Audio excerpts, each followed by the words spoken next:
Hola, mi gente, it's Ish, and I know you've been hearing me rave about UFit on this show since the very start. And as I've mentioned, fitness shouldn't have to cost un ojo de la cara. Bueno, that's not a problem at UFit. Monthly memberships start at just $10. That's right. You can have access to state-of-the-art fitness equipment and group classes offered at many locations. There's even affordable personal trainers who put together a personalized plan that might even let you still enjoy the occasional croquetica. Maybe. Affordable and member-focused. ¿Qué más tú quieres? Find your fit at ufit.com to find a club nearest you. After all, only you can be your own fitness hero. Hey people, this is DJ. And this is Ish. And this is Season 4 of Pero Let Me Tell You.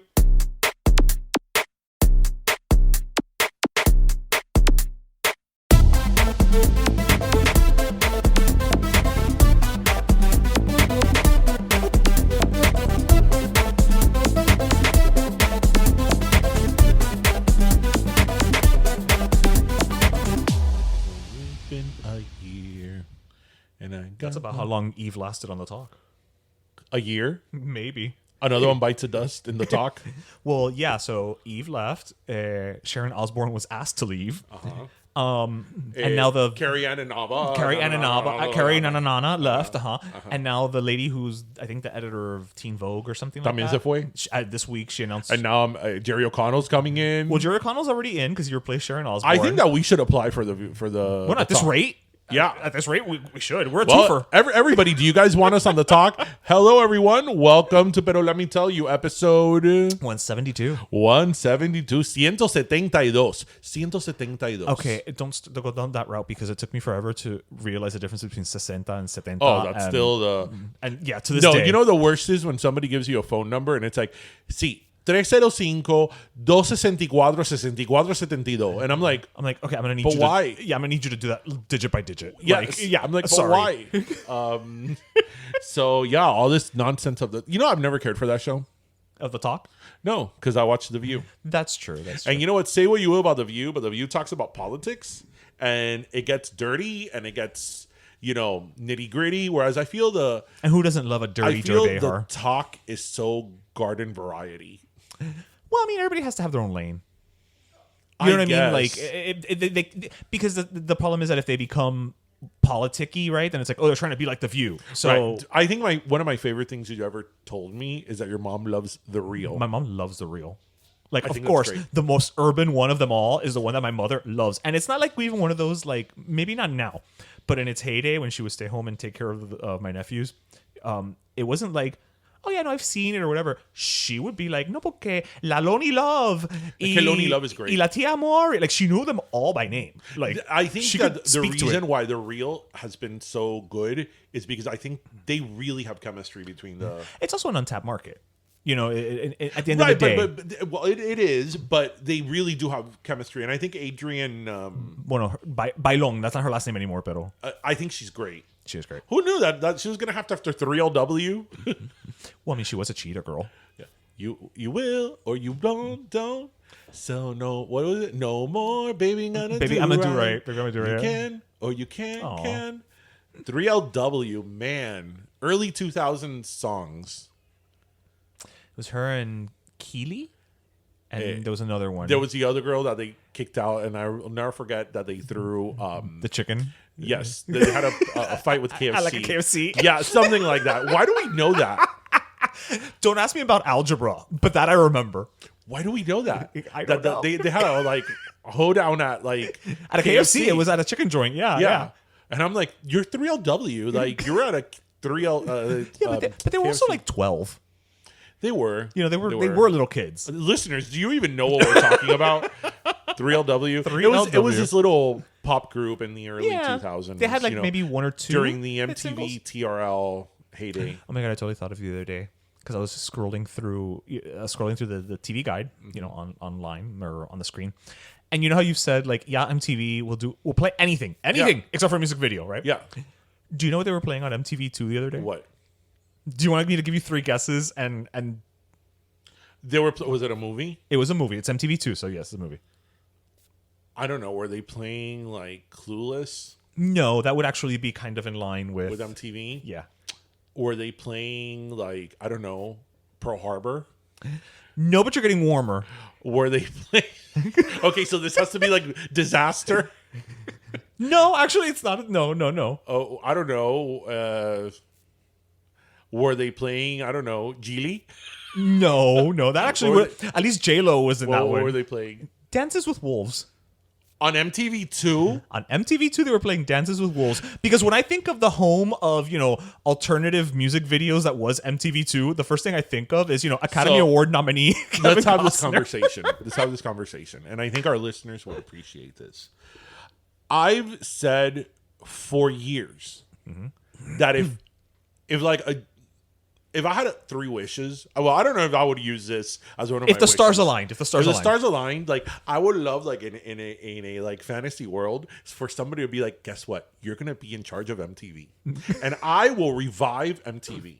I told you the first thing I would do is shut it down. I would shut MTV down. I would make it go off the air. It needs to start brand new because you know what? Okay. I really want to know who's in charge of programming there, because let me tell you something, MTV. Well, whoever it is being blackmailed by ridiculousness. Whoever is in programming, head of programming or whatever in MTV, I want to tell you something. I want this to be a direct message.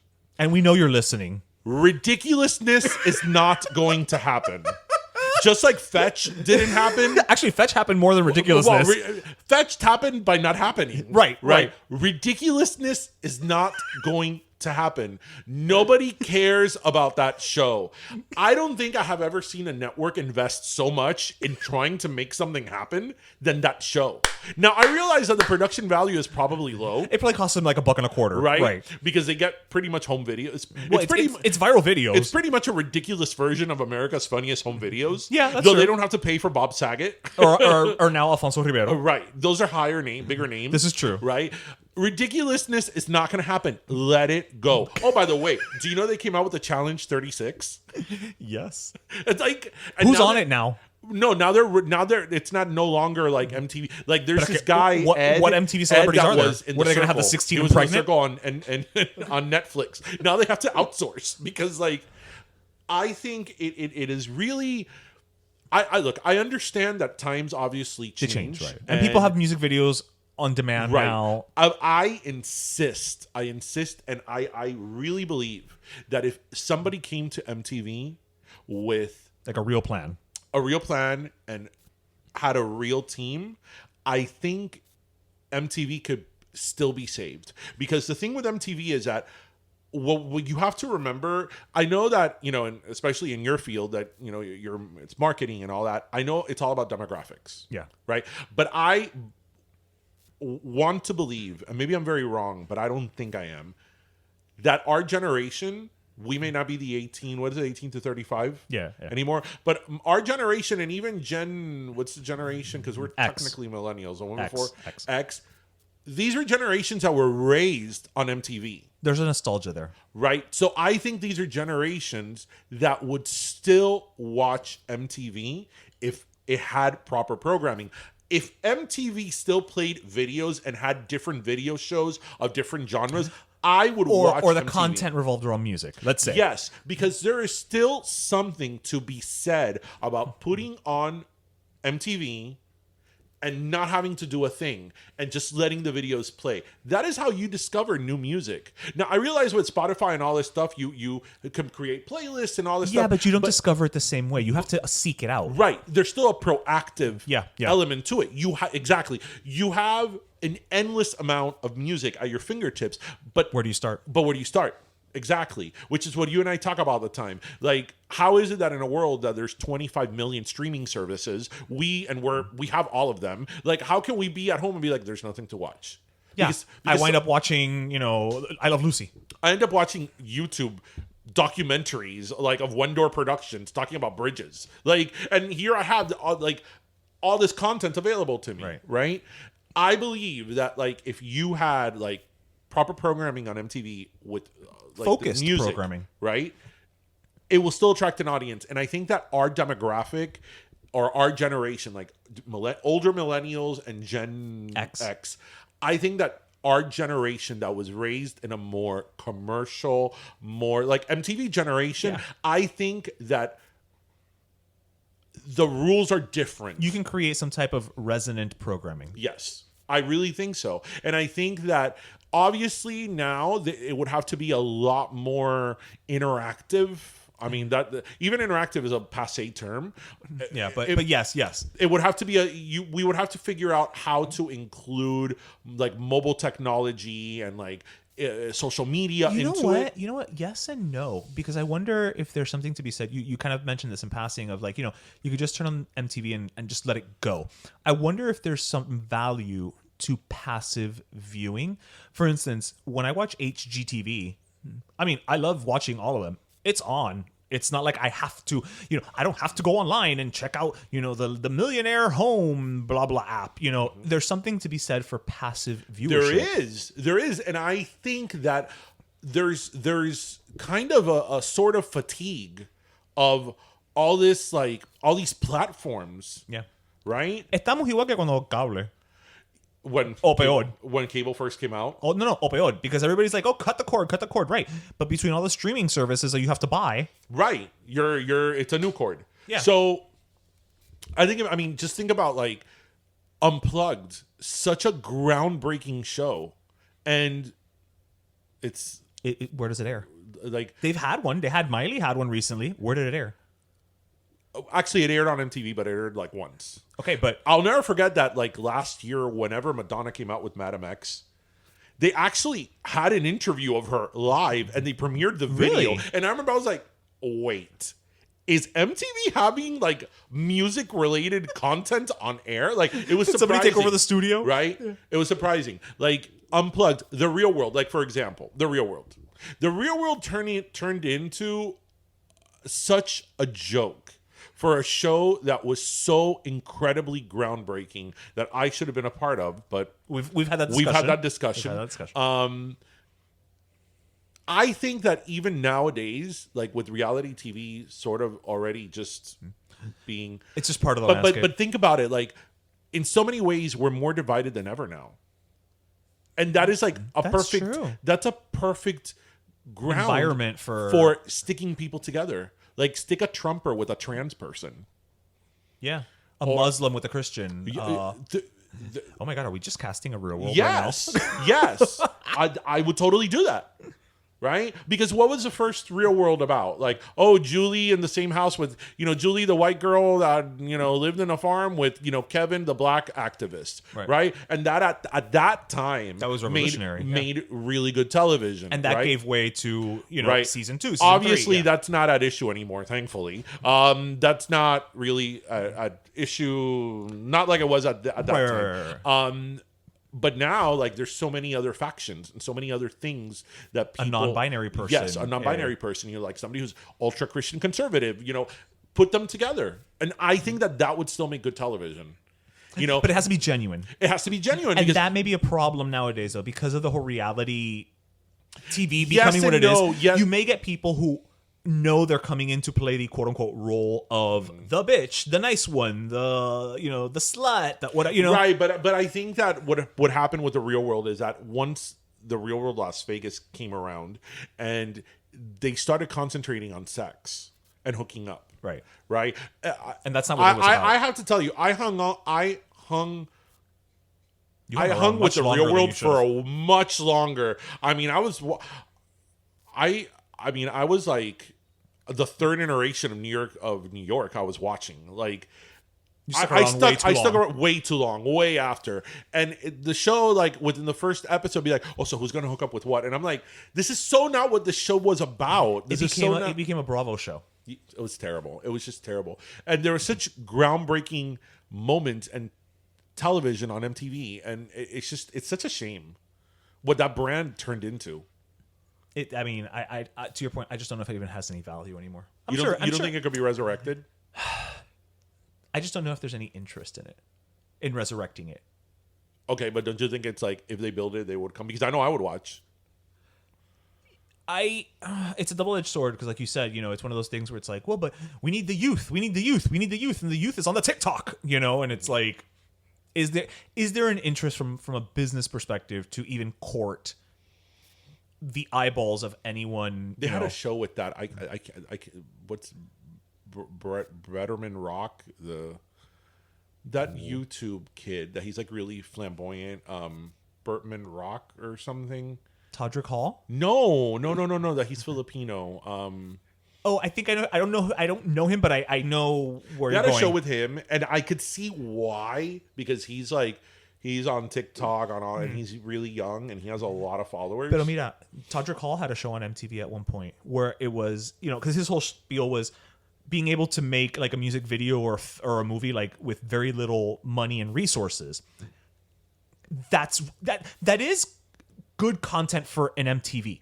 You've got somebody who can make a music video out of nothing, and how do you resourcefully make a music video? And that still has like that element of modern, because you're going to make your music video for the TikTok and on Insta Reels and whatever, So I feel like they tried to court the younger audience while having a germ of the original idea of MTV, which is music, and I don't think it takes off. I don't think that the younger... But they're not playing music. That's the thing. I think they need to play music. It's MTV. It's music television. I mean, I know they rebranded and they don't say music television anymore, but I think that they need to go back to...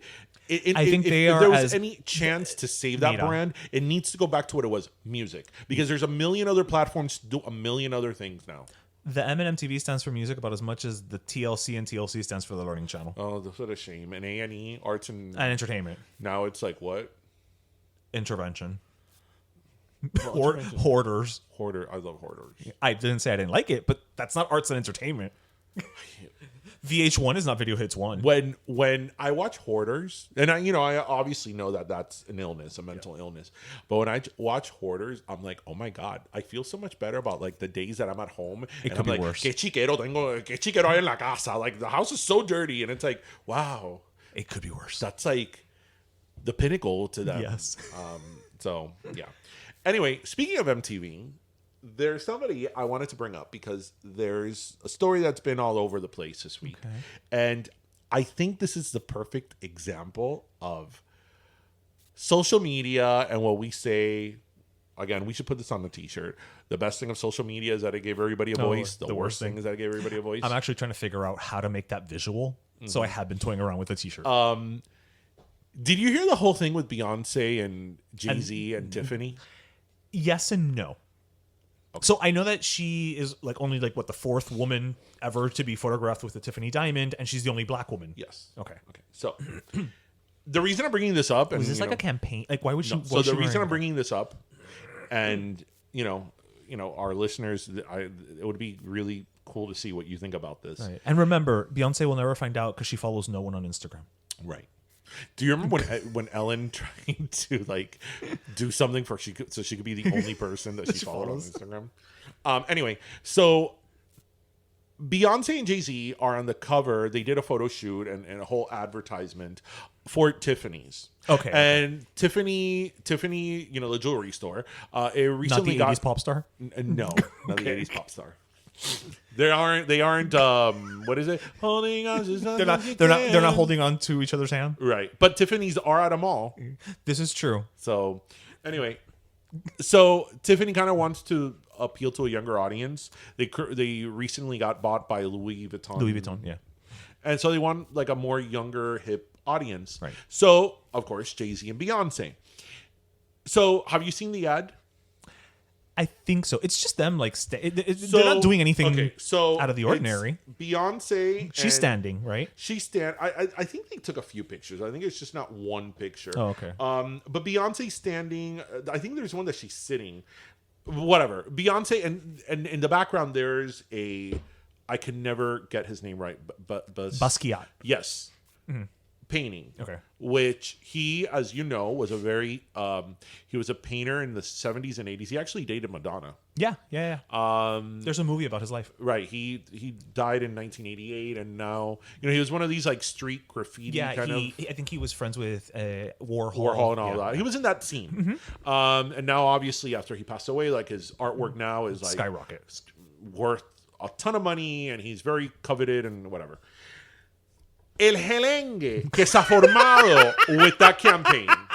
First of all, This is like, I'm like, I think we're the only place to ever refer to that campaign with Helenge. Yeah. Okay. First of all, there's so many things going on in the world. Right. You know, Take your pick. Afghanistan, Take your pick. you know, the Hurricane Ida. the hurricane in yes, all these things going on. Okay, Right. But this first is what, of all, the people who want to freaking down with Beyonce because it's a blood diamond. It's right. It is and it isn't. Okay. Okay, so let me get to this. So Lady Gaga wore that diamond Okay. 2 years ago when she was in the Academy Award and she sang with Bradley Cooper. Yes. Okay, that's the that's Year that of a diamond. Star is Born. It's that diamond. Okay. Did anybody Care? make a big deal about Lady Gaga wearing that diamond? Nobody. I No. did not hear a single. No. Nobody did. No. Right. But Beyonce puts on the diamond and the world is ending. Right. So now that it started off with all these editorials about the blood diamond and all that. Right. And I read an editorial on NBC.com Which you where never do. where the lady even said, "Oh, we don't know if this is a blood diamond. We don't know the source of it, but most diamonds at that time that were harvested were blood diamonds, which Fine. Statistically, that yeah. is a real issue. Right. That, you know, the whole thing with blood diamonds, that is a real issue, and that is something that it's not a game. It's I mean, Right. what they used to do to those poor people to get these diamonds, they used to like mutilate them and all that. That's a real serious crime. Right. This was like an 18. Right. So statistically speaking, it's probably a blood diamond. But they'd have no direct evidence that it was. Although, again, in that time, many diamonds were harvested. In that that likelihood, way, right? right? So all these people that, you know, she's a hypocrite because her music, you know, is so black, you know, empowerment, and you know, and this is going on in Africa, and I'm like, oh my God, like that again. That is an issue worth talking about. But why is Beyonce supposed to carry the weight of you know, the blood diamond, you know, issue? Also, it may just never have occurred to her to ask. To be honest with you, that was part of it. because that's not a Well, that's just not a thing that I was think about. part of the thing. Well, Beyonce should have known better. I'm like, okay, why didn't people get outraged when Lady Gaga wore it 2 years ago? Right. You know, again, it's that selective outrage. Right. Because again, it's not like, bueno, Audrey Hepburn wore that diamond 60 years ago. No. We're not talking about something that happened 60 years ago. We're talking 2 years ago. 2 years ago, Lady Gaga wore that, you know, The same that thing, diamond. yeah. Okay, so there's this whole infighting happening over the diamond. Then there's an infighting happening over the dress that she wore, because the dress that she wore, like the top, the cut of the dress, is similar to Breakfast at Tiffany's. Okay. Right? Oh, you know, but why is she emulating Audrey Hepburn? You know, there's so many other people that she could have emulated, and blah, blah, blah, blah, blah, blah, blah. Because And, it's you an know, homage. I mean, blah, blah. Why does she have to do an homage? You know, Beyonce is... And again, you know how sometimes you say that, like, you, like, are about Beyonce? And I tell you, it's not Beyonce. It's the people. Right. You know, and why does she have to give an homage to, you know, Audrey Hepburn? You know, she's Beyonce. She's the queen, blah, blah, blah. I'm like... Right. Yeah, the same way that my problem is Lady Gaga isn't Lady Gaga. Let me tell you. Oye, are you okay? I mean, no sé, últimamente, like, you've been looking a little tired. Bueno, imagínate, between Tristan going back to school, work, volunteering, and the podcast, I'm like feeling a little sluggish, you know? No. I totally hear you, man. But okay, that's why I love going to UFIT. You know, that gym time, it really helps me, you know, not just with my health, but como que un stress release. I know, but finding time to go is so hard. Yeah, no. UFIT is open 7 days a week, and most days are from 5 a.m. to 11 p.m. Así que you definitely have time to go. 5 a.m. Wow, that's true. But do they have many locations here in Miami? Que si tienen locations in Miami, they've got over 25 in just Miami-Dade alone. Wow, that's quite a lot of locations. Okay, but what do they got at all these locations? Okay, well, let me see. They have group classes for Zumba or cycling, and you know we love to say Zumba. You know, it's just fun to say. Zumba. Well, they have weights, free weights, and machines.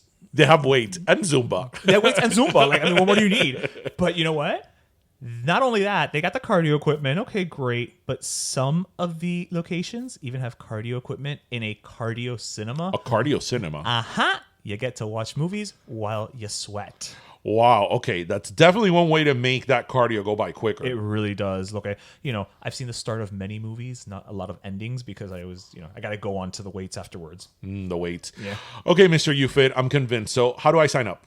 Well, just visit ufit.com to find the club nearest you, and you can even join online. O sea, it's super duper easy, but keep in mind, amenities do vary by location. Okay, one more question. Okay.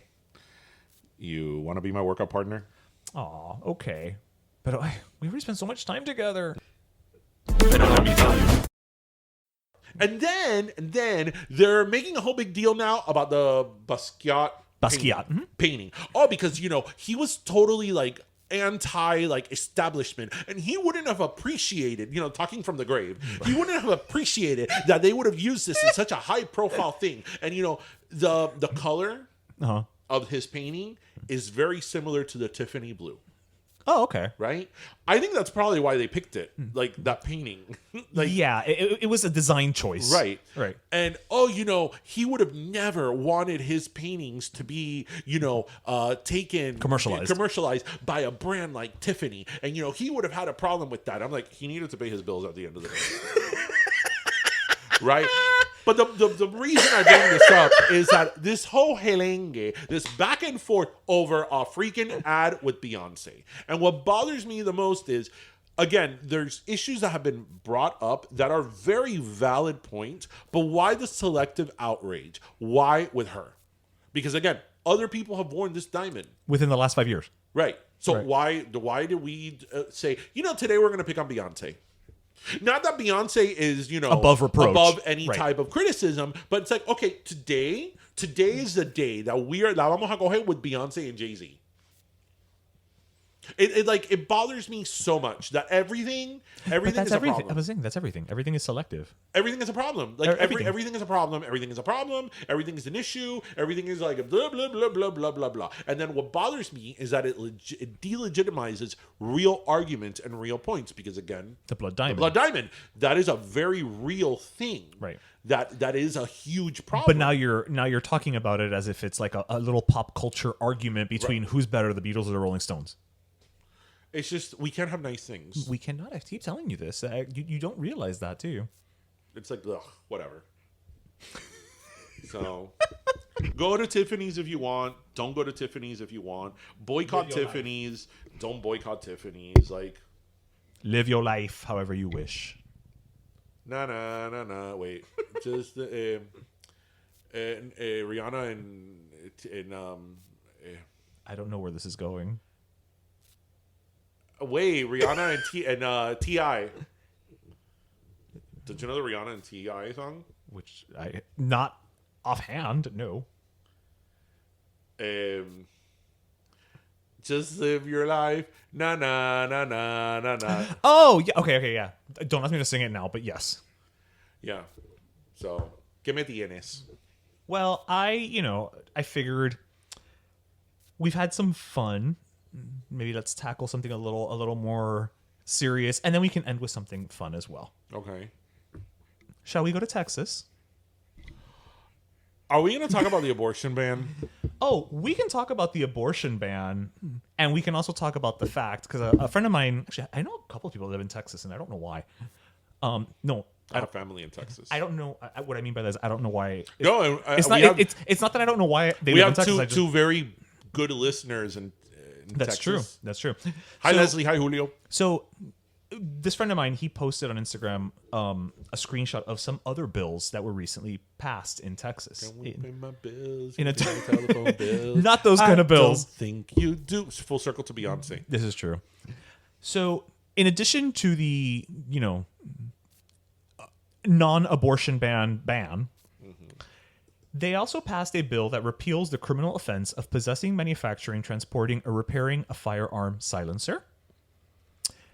They're being proactive, and they've already got a bill on the books that will outlaw abortion in Texas once Roe versus Wade is overturned.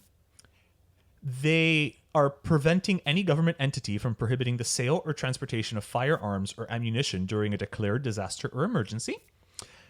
They're going to penalize cities that defund their police departments. The law freezes property tax revenues for cities with a population over 250K that defund the police. Under this law, the cities that defund the police will lose their annexation powers for 10 years, and any area annexed by a defunding city in the past 30 years can vote to disannex from the city. And they also passed a bill that prohibits camping in public spaces. And let me translate that last one for you guys. Basically, what it means is that it is now illegal to be homeless in Texas.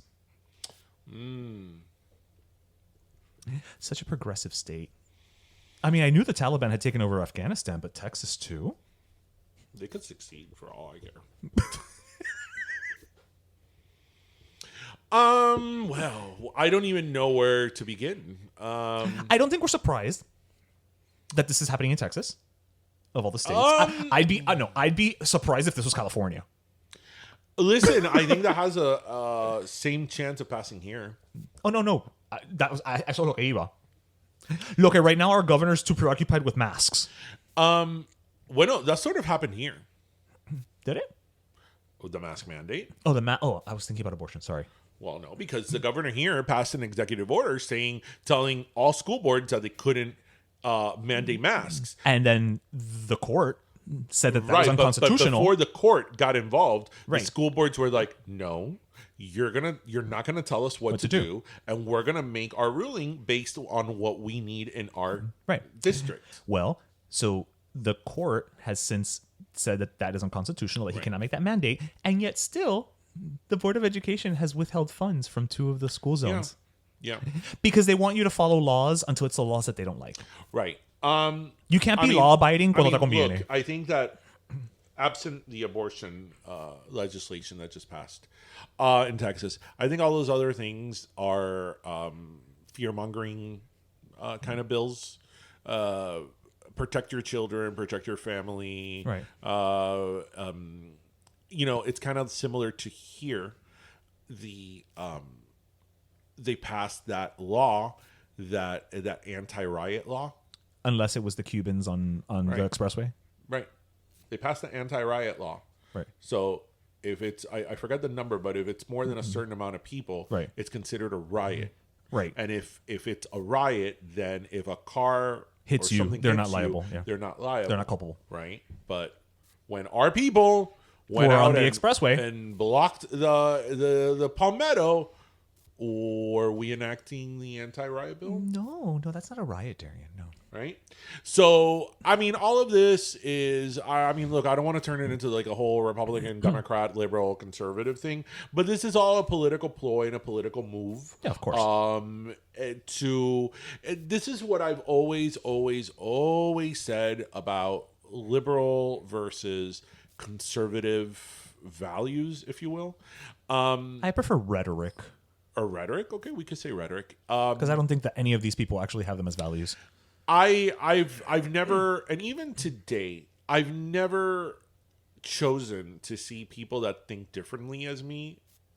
We're talking now politically and ideologically as the enemy or as a bad person, because the opposition. Because look, I've always been a liberal. I've always been a Democrat from a very, very young age. I knew that I had liberal values or progressive values, but there's many things on the conservative, I guess, agendas or values that I disagree with, specifically fiscally, right? So I've never seen it as some of our best friends are good conservative. versus evil, and I refuse to see it that way, despite whatever is going on. But the main difference I've always thought between progressive and liberal values is that progressive versus conservative values is that there's many things in terms of progressive agendas or progressive points of views that I actually disagree with, that I'm like, okay, you're going a little too far. Right. But the main difference that I've always seen it as is usually conservative values are rules, laws, theories that are on the backs of holding back other people. And holding back other people to do certain things because you are in fear that your life and your lifestyle and your way of life is going to be affected. Right? Immigration, gender issues, gay marriage, yeah. all of this. Okay, no, we can't allow this. We can't allow this. Our values are this. Your values are always at the cost of oppressing other people that you don't like, or you don't understand, or you don't agree with, or you're not comfortable your with. values don't change. They are yours. Right. And, for example, gay marriage is a perfect example. I mean, do you remember all the arguments that used to be made? Just generally, because if you... What's next? Marrying an animal? Right, no, but it was like the sky was falling. Right. The sky was gonna fall. Right. So here we are. I mean, well, the Supreme Court case was in 2015, so 5-6 years later. But, maybe 20 years after Hawaii and other states started that whole process. So, we're okay. I mean... We're okay. We're fine.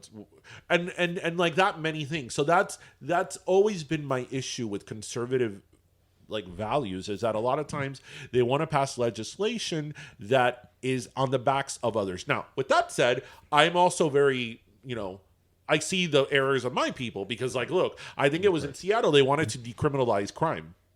Decriminalize crime? Yes. So I can go kill somebody and you're like... They wanted to decriminalize crime. And I'm like, what the bullshit is that? How can you decriminalize crime?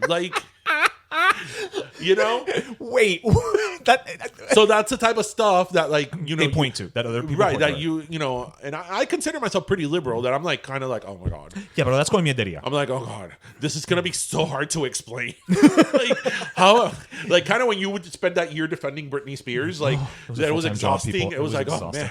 Well, but I think an even better point is, from the progressive angle, they're just not very good at branding, because again, this whole defund the police thing, not the right word, right? Like, you hear defund the police, it sounds like, nope, we want to get rid of all police, and it's like, no, it's redistributing the budget. Right, and the biggest issue with that term is that you gave it on a silver platter to the opposition, because the opposition changed the narrative of that term. And they turned out they want to abolish the police, which defund the police is not abolish the police. That's what I thought it was the first time I saw it. But they stole the narrative of that thing. And the whole thing, even with defund the police, is that when you break it down to what it really means, I think that most people are probably on point with it, of, having special services, whether it's psychiatric or whatever, reevaluating the budget. Right, in terms of giving services to other agencies. But it's going back to what we were saying about the whole thing with Texas. It's kind of like a show of strength. We could do this. Stop us. What I found most disturbing about the Texas abortion situation. Okay, well, let's talk about the Texas abortion. It's funny. I really thought about not bringing it up, because this really? is I know, but this is pero let me tell you, and I feel that I want it to be light and airy and fluffy this week. But I know that we hit hard topics too, and abortion. Look, let me tell you something about abortion. I'm not even going to talk. I just want to talk about the way that this has been. But let me tell you something about abortion. And abortion's a very, very topic, and here we are talking about abortion. But let me tell you, abortion is one of the few issues from a progressive standpoint that I get. I understand the argument. Right. I understand the argument of reproductive rights of conservatives. It is a baby. I'm a parent. I remember when I first heard the heartbeat of my child. It is such a moment, life-changing. It not only life-changing, but to the moment you hear the heartbeat of your child is oh my God, there is a lot, there's a person there. There's a person in there. Yeah. And especially with him, the first week it was off, how many weeks he was old. At first we didn't hear it, and then it was kind of oh, what's going on? And then we finally, so we were kind of a little is it gonna, what's going on? Right. And then we heard it, and then it's it's such a beautiful moment, that it's that is the heartbeat that. And it's so incredible that it's so small. It's tiny. It's the size of a seed, and it has a heartbeat. That is an incredible thing. So I get it. I get it. The conservative angle of it, that it's a life, that why are you terminating that life? Life is precious. I get that argument. I totally get it.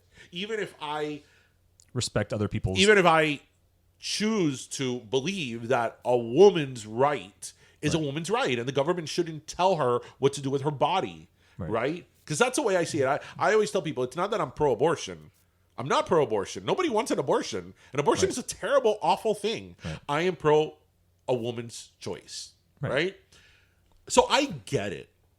What bothers me about these abortion bills is that these abortion bills are all political,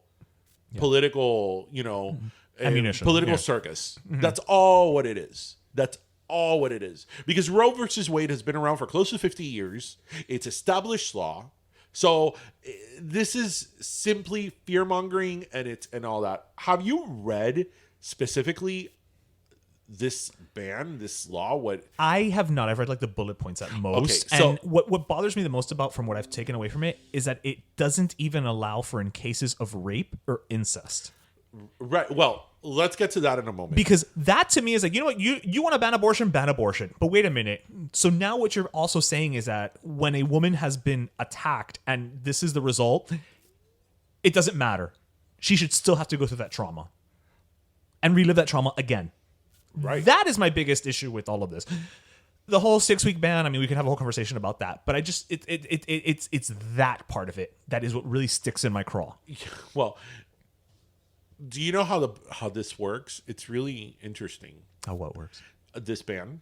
Not necessarily. Oh, it also rewards people. It's basically created a comité, like in Cuba. Right. But it's interesting because it's not government led or enforced led. It's personal enforcement. So technically, for example, it's not illegal. For example, the law says that you can't have an abortion after there's a heartbeat. After 6 weeks is essentially. Well, it's not 6 weeks. It's a heartbeat. Oh, okay. Which usually it's 6 weeks. Right? Usually women don't even know they're pregnant until at that like time. yeah. But anyways, so how it works is, okay, so no heartbeat. Once there's a heartbeat, that's it. It's illegal. So if, for example, my daughter goes to have an abortion at the local abortion clinic and she's 8 weeks pregnant, meaning there was a heartbeat, yo la echo pa'lante. And now there is a personal action against not only her, but against that clinic and that facility. And anyone who facilitated it. Yes. The taxi cab driver can be. Yeah, the Uber driver, yeah. Yes, and part of it. If he knew. And you get a reward for it. You get, was it $5,000? Yes. So yes, in many ways, back to a comité, it's very similar to a comité. Yeah, for those of you who don't know, El Comité is basically a neighborhood-led organization by the communists. Remember when Republicans didn't like communists? Do you want me to tell you something? To rat on people in the neighborhood that were doing anti-government activity. Do you want me to tell you something? This is going to be very controversial, what I'm going to say. I respect somebody more who like is a Christian or for religious reasons is anti-abortion all the way than somebody who is anti-abortion except A, B, C, D, E, F, G, H, I, W, right. On and on and on. And I'm going to tell you why. Again, I get it.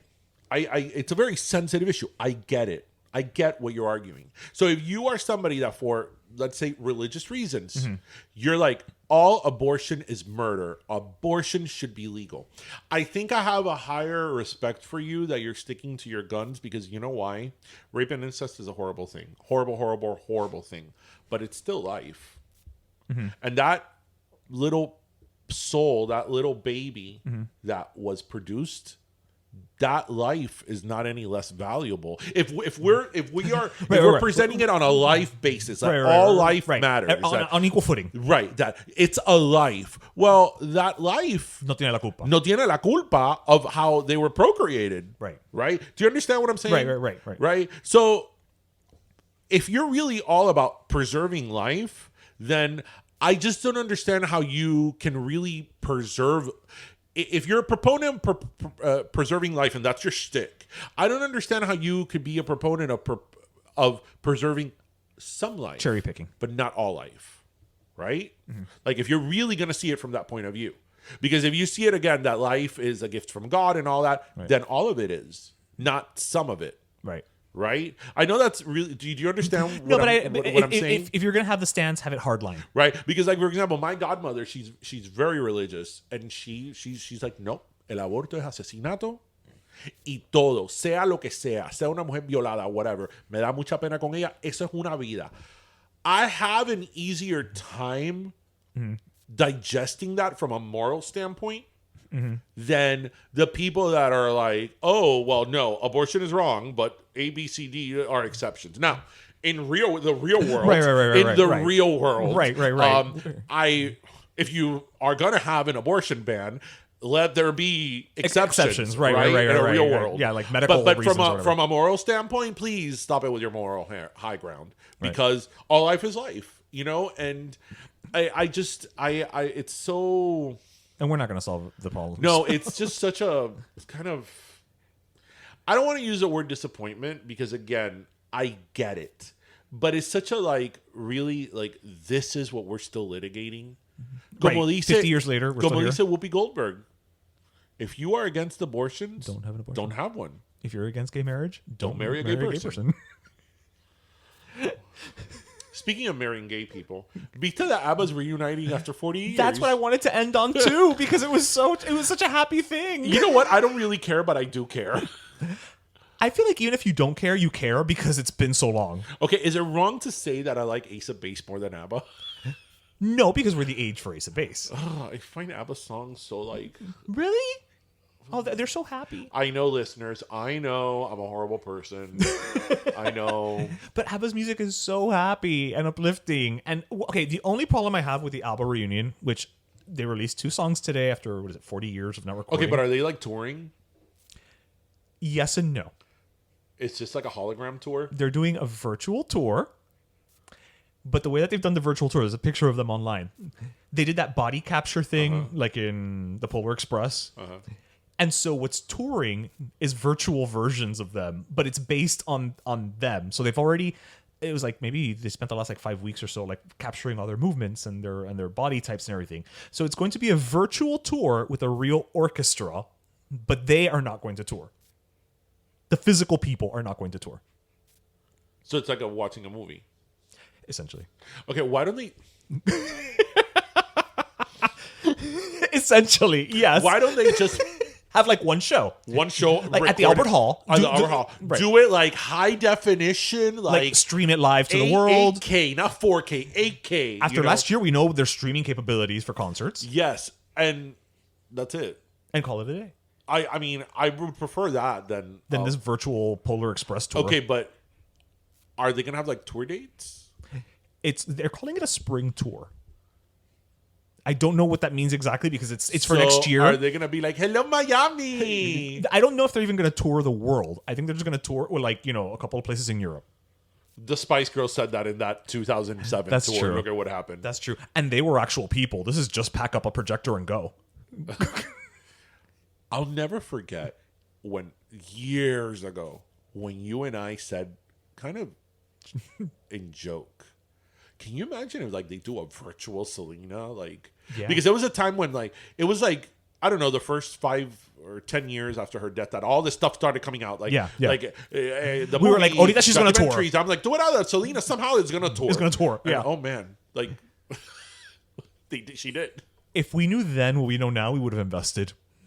Yeah, what's been the feedback of this ABBA? So they released 2 songs today. One is a ballad, and one these are is real original songs. These are original songs, and they're very ABBA songs. They even said it. The 2 guys said they're look, we created they're new songs, but they are ABBA songs. They're actually releasing an album in I think November. They're we didn't try to sound modern. They literally said look, we're not Drake. Right. We're not going to it would be ridiculous of us to come out now and try to do a modern sound. What would that even be? That's not ABBA. So it sounds like any other ABBA song. And I mean that the highest form of compliment possible. But yeah, it's new ABBA music after 40 years. I mean, I don't know. I'm excited. I love it. I love ABBA. ABBA. You can't be sad listening to ABBA. Oh, well, I guess unless you're listening to one of the ballads. Oh, I think they're so... cheesy. They are cheesy, but they are. I mean, but that's part of the charm. They're cheesy and they embrace it. You know what I mean? Like they've never tried to be like cool. every single time that I hear that song, na na na na na na na na. Oh, Gimme Gimme? Yeah, I'm like, oh man, it's not hung up by Madonna because it starts the same. Yeah, she sampled it. Yeah. Yeah, and I'm like, you know, that moment when you're like, oh, when you realize it's Yeah. not hung up, I'm like, oh damn, it's not hung up. You know, which is like one of Madonna's best songs. You know, I'm like, damn it. I'm like, You're like, Echo, next. Alexa, play "Hung Up" by Madonna instead. I realize this is a big deal for like a lot of people, and I think it's interesting. Like, what made them do it now? Because I know that weren't they offered like $1 billion at one point? I think so. Some ridiculous amount. Honestly, I didn't see that in the article that I read, that I kind of skimmed over, to be honest with you. Honestly, I will say I think it was the COVID of it all. I think that after last year, you know, people being stuck at home with nothing to do, and maybe, you know, these guys just started writing music and they all kind of got together and they said, look, you know, after this crazy year, maybe we don't have that many. How old are they now? Are they in their 70s? They've got to be in their 70s. They've got to be in their 60s or late 60s or 70s, you know. But I think maybe it was that. It's like, look, we're not getting any younger. And, you know, last year was maybe a wake up call for a lot of people that if you're going to do something, do it. I'm just hoping that if this goes well, Ace of Base will get back together. You know what, listeners? You're rolling your eyes and being like, hi, Ace of Base, meet up. If Ace of Base did a comeback tour, you know you're going to go. It's true. You would. Don't lie. Yeah. I see all of you. And their opening act is going to be the real McCoy. Another night, another dream, but only you. Wait. It's like a vision of love that seems to be It was, true. wait, it was LaBouche that the singer died Yes. in a plane crash. Okay. Yes. Like a few days after Aaliyah. Oh, really? Yeah. Oh, wow. Yeah, Melanie something. One more British Melanie. Yeah. Yeah. Who knew that was such a name in Britain? Sweet dreams of rhythm and dancing. Do you remember all the real McCoy songs? Okay, I'm on the spot now, so no. Another night, Another dream. Run away. Oh, run away, I like that one a lot. Run away. Is there another one? Yeah, they have several. What is Hathaway doing nowadays? He's still trying to figure out what is love. What is love? Baby, don't hurt And as we know me. from the video, he's a vampire, so he has all the time in the world. He does. So, yeah. You know what? Whatever. The Sign was an awesome song. Fight Me. Both of those albums are fantastic. Yeah. Like, fantastic. You know what's so funny about Ace of Base? Here we are talking about it. We were talking about abortion 5 minutes ago, and here we are now talking about Ace of Base. You know As what's one so- does. You know what's so funny about Ace of Base is that album. Which one? The I first call one? it Happy Nation because that's the European name of it. Yeah. But The Sign here in the U.S. are their big breakthrough the album. debut album. When that album came out in 94, 95. Yes, we're that old. I loved the singles and all that, right? But now looking back on it, like the songs I listen to the most are like Living in Danger That's a great song. and like Happy Nation and Is Voulez-vous danser? yes. That's on Happy Nation? Yes, that's the whole Dancing in a Coffin one. Yes. Yeah, I'm like, why did I listen to these songs in the 90s? But Living in Danger is like a great song. And you know what? The Bridge is a great album too. Yeah. Yeah. Experience Pearls. I like and it. I love their version of Cruel Summer. Me too. I know, Remember when we saw them at the... I know we're not supposed to say that, but it's true. No, I mean, I'm not saying right, I like it more than the original. No. But you know, people always shit on the cover. But I like theirs a lot. Yeah. That's when Lynn started. I think it's so funny because with... Was it... What happened with Jenny's... Jenny had something happen with her voice, no? I don't know. But I know that Lynn, who was the lead singer, the blonde one, Oh, Lynn is a blonde. Okay, Yes, yeah. the So blonde Jenny one. took over. Right. by the second album, wow, we're giving people so much Ace of Base information that they didn't even know they had. By the second album, she was over it. She started getting like anxiety and like stage that's what fright. it was. Okay. Right. So she started appearing less and less in videos and photo shoots. That's why by the time their third album came out and they did Cruel Summer, She's like a blur in the background. she's blurry in the background sitting in a chair. Yeah, she's by the curtain. Yeah. I know, listeners, that is more Ace of Base knowledge than you ever thought you wanted to have. Yeah, again, things that occupy our mind instead of algebra. It's and a beautiful life. the periodic table. But Ace of Base was... Well, I guess we should be talking about Abba, but Well, but if we didn't have Abba, we wouldn't have Ace of Base. there's such great things from Sweden. Chocolate. IKEA, Meatballs. Volvo. Lingonberry sauce. Volvo. Oh yeah, that. Yeah, them and their safety. And their safety. Abba. Ace of Base. No, the Volkswagen is German. Yeah. Great things come from Sweden. Robyn. Who, Robyn? The singer, Robyn. Show me love. Well, yes, or Show me love. you know, or, She's from Sweden? I believe she's Swedish. I thought she was from Minneapolis. Minneapolis. Yeah, I didn't know. I didn't know she was Swedish. Not that I've ever really heard her speak. You know what I love about Robyn is that Her Minneapolis look. you know what I think is great about Robyn is that so Robyn had those hits in the 90s, right? Dancing And- on My Own. That's the song of hers I Yes, like. she had these hits in the 90s, like Show Me Love. Yeah. And, you know, I in the 90s and even the early 2000s, you know, I was very into like Brit pop, like European pop. And it's so funny because like, I don't know, I guess like I completely bypassed her because I never, like when I would listen to like European pop or Brit pop, like Robyn never was on the radar, but apparently she was because like she had all these albums and all these like just a huge catalog. yeah, and I'm like, really? Like This girl from Minneapolis? yes, was not from she's from Sweden. I believe she is Swedish. I will actually look it up right now as I'm talking to you. I Show believe me. so. What other great things are from Sweden? Well, I mean, I said lingonberry sauce. Oh, I have some in the fridge. Do you really? Yes, of course, from IKEA. Ooh. Okay, hold on. I'm looking it up. Listeners. Yeah. Listeners, Swedish singer-songwriter. well, good for her. Good for her for being from Sweden. I don't know, like good for her that she's had a career all these years. You know what's so awesome? In my YouTube suggested plays, it just doesn't go away. Is this? I don't even know why I'm bringing this up. In my YouTube suggested plays, it will not go away. But I'm not telling it to go away either. I keep getting this performance of JoJo singing. It's just a little too late, a little too no. Okay. From Jay Leno from 2005. Okay. It just won't go away. It's always there. So I'm like, I'm just gonna watch it. I'm watch JoJo. Was it worth the watch? Yeah, no, I watch it like once a week. Oh, okay. Yeah. So I don't know why I even brought that up. You know what I think is so funny? This is totally different. This is the shenanigans part of the show. So earlier this week, I was at a block party with Miami-Dade. Oh, from Miami-Dade College, yeah. With my friend Evie's, who's running for Miami-Dade Commission, District 6. We'll have her on the show eventually. Yeah. And you also hung out for a little bit with our girl Lucy Lopez. Oh, yes, Lucy Lopez, who we love. Lucy's awesome.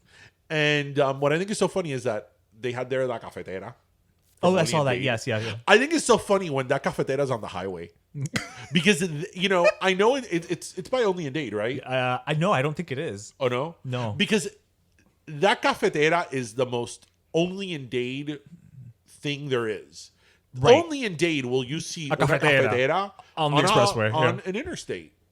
And you're like, and you pass by it so normally. Well, I mean, what else would you? I mean, it's not like it's a French press. I mean, can you imagine if that cafetera was driving in Minneapolis? If Robyn was driving like a cafetera in Minneapolis, Minneapolis, St. Paul, the Twin Cities, Robyn is there driving her Volvo. as one does.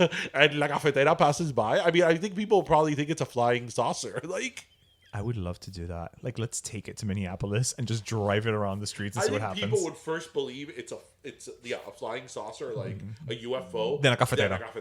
They wouldn't know it's a cafetera. They'll be like, "What? ¿Qué es eso?" Well, no, they wouldn't say queso. It's No, Minneapolis. it's not.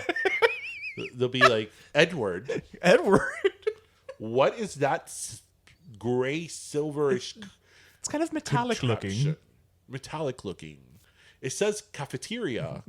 Cafetera. Cafetera. Oh, let's just go to Target. As one does. So are we going to the ABBA World Tour? I mean, we'll see if it comes here and the tickets are reasonably priced. I would. Oh go. my God, I know what we could do. Okay. I know what we could do. If they air this on like HBO or something, Okay. We should live stream it. yes, get together and have Swedish meatballs with lingonberry sauce. And chocolate. Yes. And we can invite Robyn. Yes. And we'll give everybody parting gifts in the IKEA blue bags. That's a lot of blue bag. Wait, what are we putting in there? That's a big ass bag. I don't know. Chocolatico. Tea lights. Tea. Tea lights. Because the bag of tea lights is like $100 for $1. Yeah. Yeah. Have you been to IKEA recently? Not in the last year. I go to IKEA, I don't know, like once every 2 weeks, I find. And I think IKEA's been hit hard by COVID. Oh, really? Porque siempre falta algo.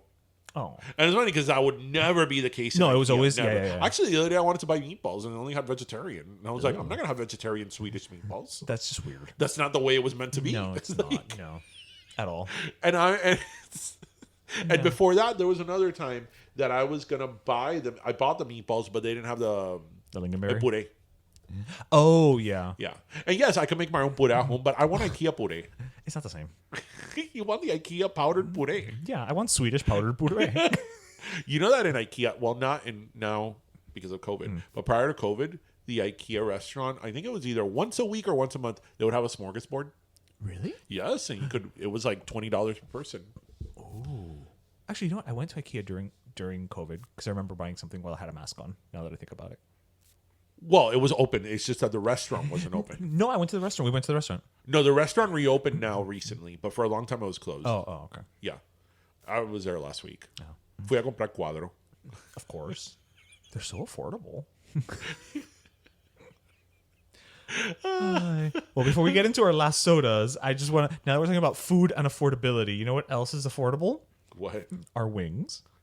Oh, yes. Our wings, which are currently on pre-order. So if you're in the Miami area, you can go to Pim Pam Pollo MIA's Instagram, and we are doing a pre-order. There is a preset amount of orders available from the 2nd of September. I totally forgot what month we were in. To September 8th, and we will deliver it to you on September 12th to time with the football season opener of the Miami Dolphins.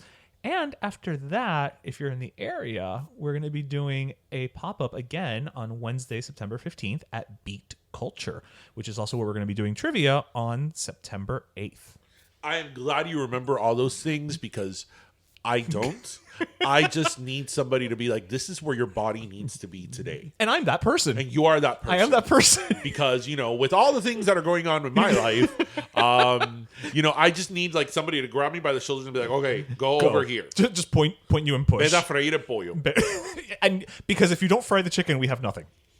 We just have We sauce. have less than Whitney Houston. Oh, I got that. If I don't have you. Okay, chicken wings and soda. Soda time. So, do you want to go first? No, or you go first. Okay. So, I am going to give my last soda to, and just give me 1 second because I'm actually looking it up. I have it here. I'm going to give my last soda to, of course, the stupid internet doesn't work, to Anisley Perez, Niurka Préstamos, and Yamisderki Pelier. Oh my God. Do you know who that is? Who they Say are? that again. Anisley Perez, Niurka Préstamos, and Yamisderki Pelier. No. Okay. So these three young women What great names. who are Cuban activists, if you couldn't tell by the name. Are they in Cuba? No, they are here, and they have been on a hunger strike since Saturday, August 28th, in front of the United Nations headquarters in New York.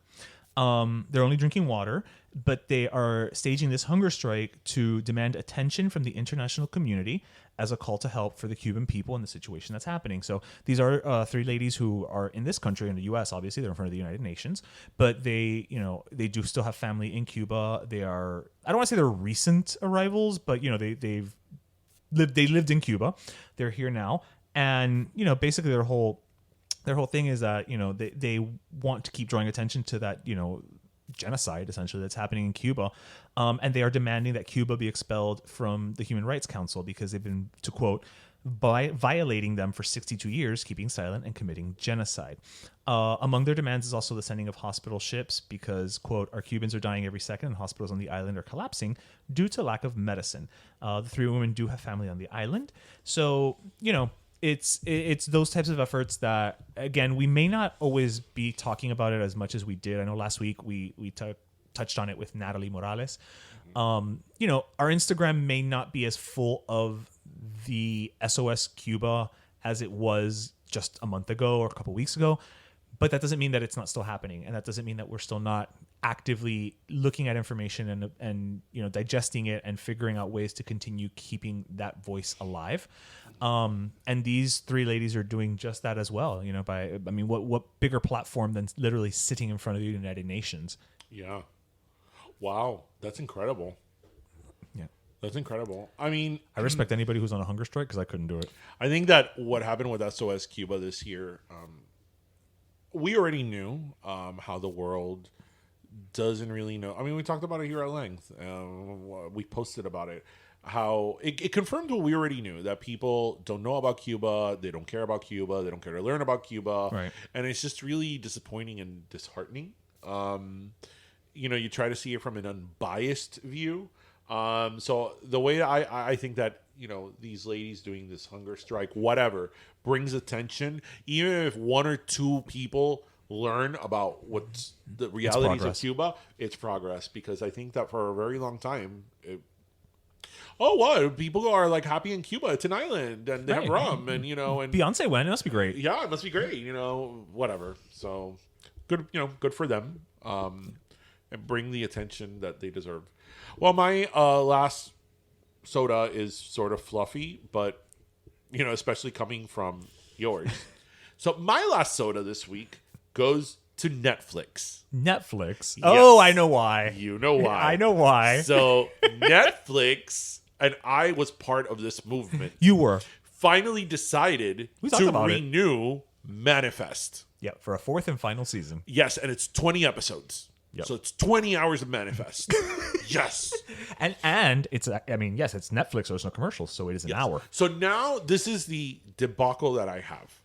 Okay. Because I'm on season 2. Okay. And season 3 just came out on Netflix. I don't know if I want to watch all of season, like get caught up, because they're going to start shooting it. So it's like, yeah, that's you probably true. have to wait like a year. See, but muy temprano, it'll be February. Whatever, So it's like, oh, do I watch it now? And like, or do I watch it little by little to have a buildup? I don't know. The conundrums, the first world conundrums. Here's what I would suggest. Finish season 2. Okay. Hold off on season 3 until they announce the date for season 4. Okay. And then you can time it properly. Okay. Yeah. See? That's what I'm here for. Do you think... That you had something to do with it? Absolutely. Listen, you affected change on The View by having them acknowledge Desi Arnaz, and you're affecting change at Netflix. But do you think, like, I always think this now, that that was all publicity stunt? No. Or do you think this was organic? I think this was organic, and the reason that I don't think it was a publicity stunt is just because at the end of the day, Manifest is like an ensemble cast situation, and so I think it's not like, oh, it's, you know, the show that revolves around this one person. So if we get this person locked in, we're good. You had to juggle a lot of things, and so I think they may not have wanted to make any type of announcements until they were sure that all of the players, or at least the majority, were on board. Right, but the whole thing of, like, canceling the show... And Well, then, NBC canceled it. I mean, they did. Right, but then Netflix said that they were going to do it, but then they weren't, and they were going back and forth for a bit, you know. They probably just couldn't land on the right parameters. You know what I mean? Like, again, it's one of those things where it's like, okay, if we have a cast of 20 people and only 3 of them are going to do it, is it the same show? No, I haven't. No. Okay. I know we had a whole segment on the show about this some months ago. I know that I've gotten invested into a lot of shows that end up in disappointment. But the thing with Manifest is that I need to know. Like, you just need closure. I need to know where the plane went. You need closure. I need to know. Like, and I'm only in season 2. So imagine the people who saw all the 3 seasons. True. And I know that season 3 ended in a major cliffhanger. The show is so good that, like, you can't move on with your life. Like, I feel that if that show would have been canceled, like, this would have been you know, in the grand story of my life, this would have been one of the things I never got closure on. Is this one of the things I would have had to bring up at your eulogy? And through it all, I need to know his where one regret. Flight 287 went to. Like, I think you should watch it. I I probably will get around to it. Honestly, I'm at this point now where we were saying earlier, 400 streaming services, and I just wind up like search. I tell you why I started watching that search. show, right? I started watching it because when it was on NBC, like I remember the commercials, it always seemed interesting. But as I said, I was like, I'm not getting invested because it always ends up in disappointment. Always. Right. But you're also part of the problem by doing that. Yes. But okay, yeah. But it's gonna end up it's not gonna end well. So when it was released on Netflix and it went to number 1 and everybody's like, oh, look at number 1. I'm like, let me just put, on Netflix when you put on a show. Oh yeah, and it starts autoplaying. Yes, but the signs are still up. Yes. Okay, within 3 minutes, I'm like, oh, Really, that quick? yeah, yes. Oh, Like, wow. it was that quick because okay. I was like, oh, Okay, that was quick. yes. It within shit starts happening within 10 minutes. Coño. Yeah, no. Because it starts off, the first scene is them at the airport going on different flights, Oh, okay. right? And so it's very quick. And then, when they arrive 5 years later, it's like, and I kept thinking, I'm like, oh my God, imagine that happened to me. I'd be like, what? How much music has Mariah Carey released in 5 years that I missed? You would have so much. You would need to take off like 2 weeks of life just to catch up on that. There's so many blogs I'm going to have to catch up on. Like That's too many. Redline reviews of cars that I watch every day. Mr. Mobile, like, 5 years to catch. Yeah, that's too many Lamely tweets.